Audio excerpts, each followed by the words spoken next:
Very good afternoon. Welcome to Avignon from me, John Anderson. Déjà battu lors des 2 premières journées de ce festival international Espoir de Toulon sur le score étriqué d'1-0 à chaque fois face à la France et aux États-Unis, les Léopards Espoirs de la RDC, toujours portés par leur capitaine Marcel Tisserand, ont croisé pour leur avant-dernier match de groupe les Sud-Coréens. Les Congolais allument la première mèche dès la 10e minute avec cette frappe de Mike Sestor Botuli qui ne trouve malheureusement pas le cadre du gardien sud-coréen. On retrouve le même Mike Sestor Botuli, joueur de Leyton Orient en Angleterre, cette fois dans ses tâches défensives pour sauver une frappe sur la ligne des buts, palliant ainsi à l'erreur de main de Rifi Mandanda. L'une des révélations congolaises à ce festival, c'est sans doute le latéral droit et capitaine de la sélection Marcel Tisserand de la réserve de Monaco qui adresse un long centre à Harrison Manzala qui malheureusement se mélange les jambes à l'heure de conclure et subit même une faute que l'arbitre ne va pas signaler.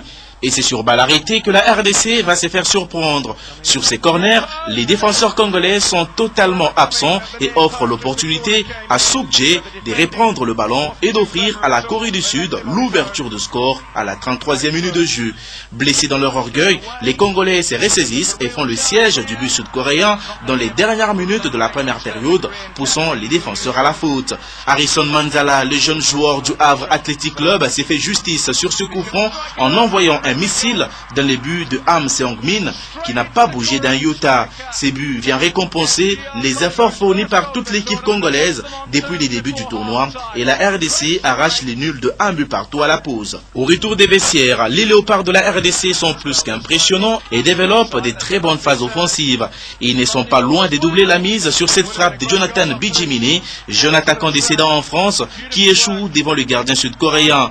Puis, Rifi Mandanda, jeune frère de Steve et Parfait Mandanda, va avoir l'opportunité de s'illustrer dans ce match en sortant un arrêt décisif sur une frappe à bout portant, sauvant ainsi momentanément l'équipe de la RDC qui va finir par lâcher encore une fois de plus dans les temps additionnels de la partie, cette fois sur une sortie aérienne complètement manquée du gardien congolais capable du meilleur tout comme du pire. Les Congolais qui ont 0 points en 3 matchs auront l'opportunité de sortir honorablement de ce tournoi face à la Colombie, ce qui ne sera pas une partie de plaisir puisque les Colombiens sont leaders du groupe et joueront pour une place en finale.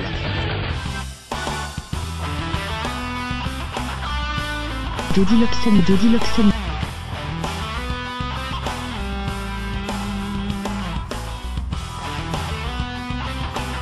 Arif Mavinga, notre correspondant permanent en Tunisie.